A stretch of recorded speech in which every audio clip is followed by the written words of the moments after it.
Halo Sobat Kreatif. Kali ini saya akan sharing tentang bahan aktif atau surfaktan yang berpengaruh terhadap kualitas atau daya bersih sabun cair.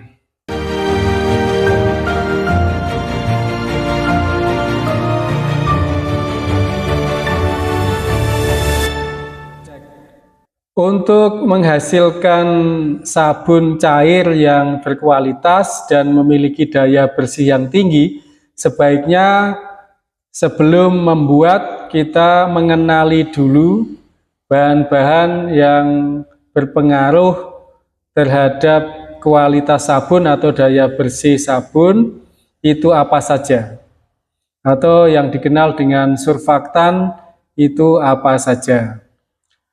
Sobat Kreatif, berikut ini adalah bahan-bahan yang termasuk surfaktan atau bahan aktif dalam sabun cair. Yang pertama adalah Texafon atau dikenal dengan nama lain adalah emal atau juga dikenal dengan nama SLES. Kemudian yang kedua adalah needle atau SLS. Yang ketiga adalah ABS, yang keempat adalah LABS, yang kelima ada LAS, yang keenam ada MES, yang ketujuh ada Ampitol atau CABB, yang kedelapan ada Camperland atau CDEA. Bahan-bahan tersebut apabila kita tambahkan ke dalam formula sabun, itu akan menambah kualitas atau daya bersih sabun.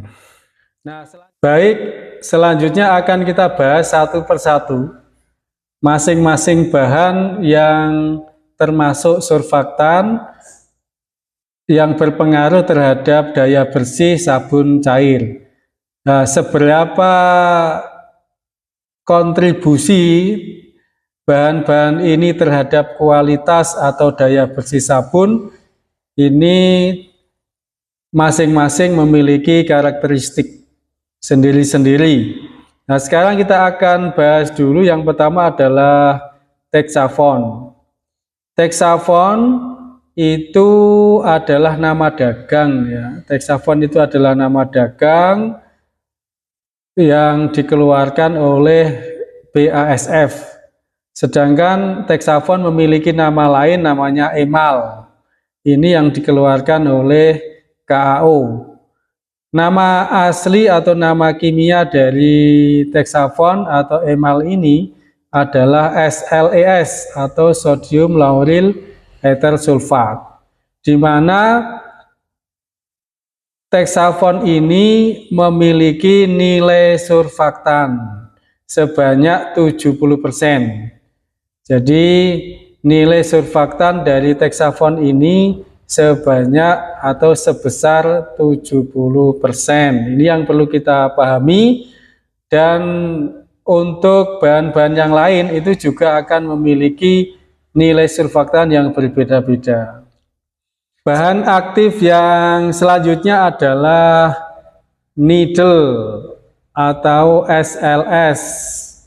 Ini bahan aktif yang memiliki nilai surfaktan 90%. Cukup tinggi nilai surfaktannya, yaitu mencapai 90%.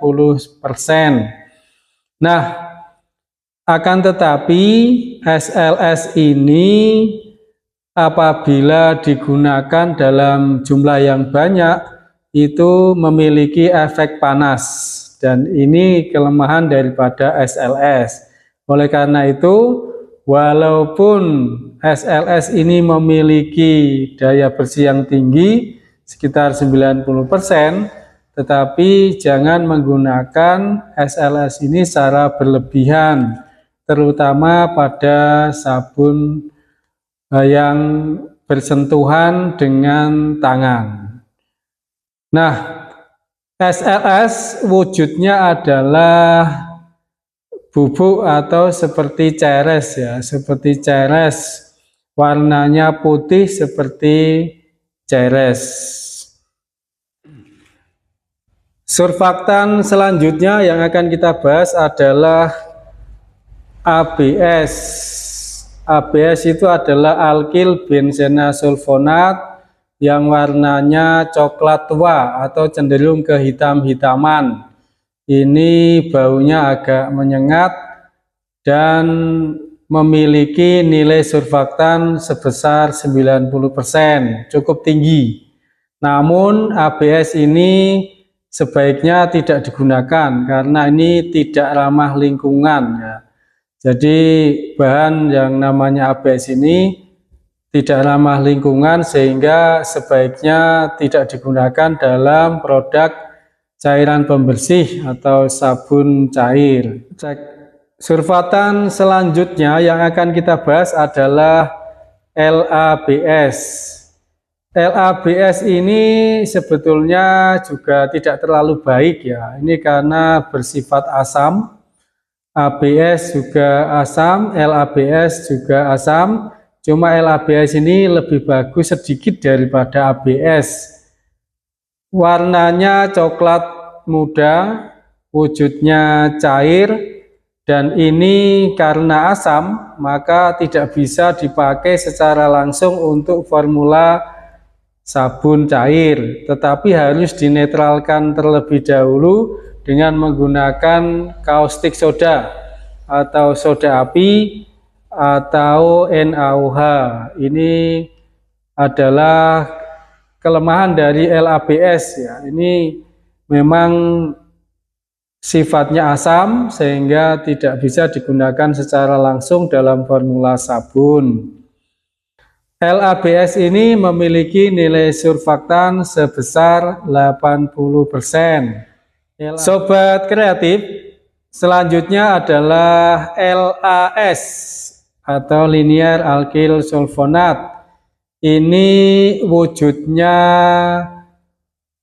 pasta putih ya, warna seperti putih susu berwujud pasta, dan ini memiliki nilai surfaktan sebanyak 65% dan memiliki pH netral. Perlu diketahui bahwa LAS itu merupakan LABS yang sudah dinetralkan. Jadi yang sudah dinetralkan. Jadi kalau sudah memakai LAS ini tidak usah memakai LABS karena LAS ini adalah LABS yang sudah dinetralkan. Walaupun nilai surfaktannya turun menjadi 65%, tetapi ini kualitasnya lebih baik. Tetapi LAS memiliki kelebihan lain. Kelebihan lainnya apa? Yaitu LAS ini memiliki daya kesat atau membuat deterjen atau sabun yang kita buat memiliki efek kesat. Ini cocok untuk membuat sabun cuci piring. Jadi kalau produk sabun cuci piringnya ingin memiliki efek kesat, maka sebaiknya menggunakan surfaktan LAS. Sobat kreatif, selanjutnya adalah surfaktan yang disebut MES atau MES atau metil ether sulfonat. Jadi ini adalah surfaktan yang memiliki daya bersih atau nilai surfaktan cukup tinggi yaitu 90%. Akan tetapi MES ini memiliki kelemahan. Kelemahannya adalah busanya sedikit. Jadi busanya sedikit sehingga ini cocok sebetulnya untuk membuat sabun cair dengan rendah busa, Jadi kalau sobat kreatif ingin membuat deterjen atau sabun cair rendah busa dan memiliki daya bersih yang tinggi, ya ini bahan yang kita gunakan adalah MES atau metil ether sulfonat ini. Karena ini rendah busa dan memiliki daya bersih sampai 90%. Bagi sobat kreatif yang ingin membuat sabun cair atau deterjen cair yang memiliki busa banyak, maka jangan menggunakan mesh ya, jangan menggunakan mesh karena mesh ini enggak punya busa atau busanya sedikit. Baik, selanjutnya yang kita bahas adalah ambitol. Ambitol itu nama lainnya adalah CAPB. Ini juga sering disebut dengan foam booster. Jadi ambitol ini adalah salah satu dari jenis foam booster atau dikenal juga dengan nama CAPB. Ini memiliki nilai surfaktan hanya 30%. Jadi ini nilai surfaktannya cukup sedikit, hanya 30%. Jadi teman-teman sobat kreatif, ambitol ini sebetulnya adalah bahan yang digunakan untuk membuat busa kecil atau busa kecil dan memadatkan busa. Jadi ini untuk memadatkan busa, untuk memperkecil busa sehingga busa tampak padat dan lebih stabil. Ini CAPB. Busanya lebih lembut atau membuat deterjen atau sabun dengan busa lebih lembut. Ini CAPB atau ambitol. Nah, ini penting kita pahami karena seringkali sobat kreatif itu ingin mendapatkan busa tinggi, busa banyak dengan cara menambahkan ambitol. Ini sebetulnya adalah tidak betul ya, atau kurang pas. Karena ambitol ini sebetulnya tidak menambah busa, tetapi kemampuannya hanya 30%. Jadi nilai surfaktannya hanya 30%. Jadi ini hanya untuk memadatkan busa atau memperkecil busa saja. Jadi tidak mungkin kita membuat deterjen atau sabun dengan ambitol yang sangat banyak. Ini akan menambah biaya produksi, tetapi kurang menambah nilai atau menambah daya bersih. Ini yang perlu kita pahami. Kenapa? Karena daya bersihnya itu hanya 30%, cukup rendah. Jadi kalau ingin menambahkan daya bersih dengan surfaktan yang lain. Jadi ambitol ini hanya untuk menambahkan kestabilan busa atau memperkecil busa sehingga busa menjadi lebih padat. Baik teman-teman sobat kreatif, selanjutnya kita akan bahas Camperland. Camperland ini juga termasuk salah satu jenis foam booster. Jadi foam booster itu ada dua. Yang pertama adalah ambitol, yang kedua adalah Camperland. Camperland ini sebetulnya sama dengan ambitol, sama-sama foam booster, memiliki nilai surfaktan sekitar 30% saja. Jadi daya bersihnya hanya sedikit. Dan ini Camperland ini memperbesar busa. Jadi fungsinya adalah untuk memperbesar busa. Jadi membuat busa itu tampak besar dan tampak lebih banyak. Tetapi sebetulnya untuk menopang daya bersih itu kecil, jadi tidak menopang daya bersih. Karena nilai surfaktannya hanya 30%. Jadi teman-teman sobat kreatif, sebetulnya kalau kita pakai ambitol itu busa-busa yang kita dapatkan adalah busa kecil dan padat. Sementara kalau kita pakai Camperland yang kita dapatkan adalah busa besar dan banyak. Nah, ini yang perlu kita perhatikan.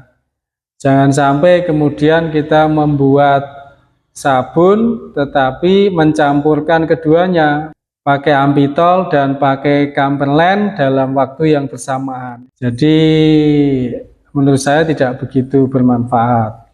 Jadi kalau sobat kreatif ingin memakai ambitol ya pakai ambitol saja, pakai Camperland ya Camperland saja, karena ini memiliki karakter yang berbeda tergantung busa yang ingin kita hasilkan. apakah busa kecil padat ataukah busa besar dan banyak. Cek. Sobat kreatif, demikian tadi adalah bahan-bahan aktif atau surfaktan yang berpengaruh terhadap daya bersih atau kualitas sabun cair yang akan kita buat. Nah, selanjutnya supaya menghasilkan sabun cair yang bagus, maka kemudian kita harus mencampur atau mengkombinasikan dari beberapa surfaktan yang kita sesuaikan dengan sabun cair yang akan kita buat. Jadi misalnya kita ingin membuat sabun cuci piring, ya tentu ini kita akan memilih surfaktan yang memiliki daya bersih tinggi tetapi tidak panas di tangan. Nah, ini kita harus pintar memilih bahan-bahan surfaktan yang seperti ini. Jadi tidak memiliki efek panas di tangan, tapi memiliki daya bersih yang tinggi. Nah, ini yang kita perlukan untuk membuat sabun cuci piring. Sehingga nanti kita akan pilih mana surfaktan yang cocok untuk sabun cuci piring. Selanjutnya juga kita perhatikan, seandainya kita akan membuat deterjen cair, ya, membuat deterjen cair ini, kita akan memilih bahan-bahan aktif yang memiliki daya bersih yang tinggi, gitu ya, memiliki daya bersih yang tinggi. Walaupun ini panas nggak begitu masalah, jadi panas nggak ada masalah apabila ini mencuci dengan mesin cuci. Kalau dengan mesin cuci kan deterjen yang kita buat ini tidak bersentuhan dengan tangan sehingga tidak ada masalah. Jadi yang kita pentingkan adalah daya bersih tinggi, itu yang penting.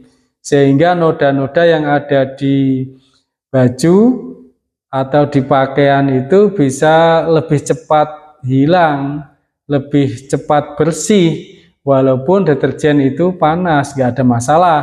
Ini kalau yang kita buat adalah deterjen cair untuk mesin cuci.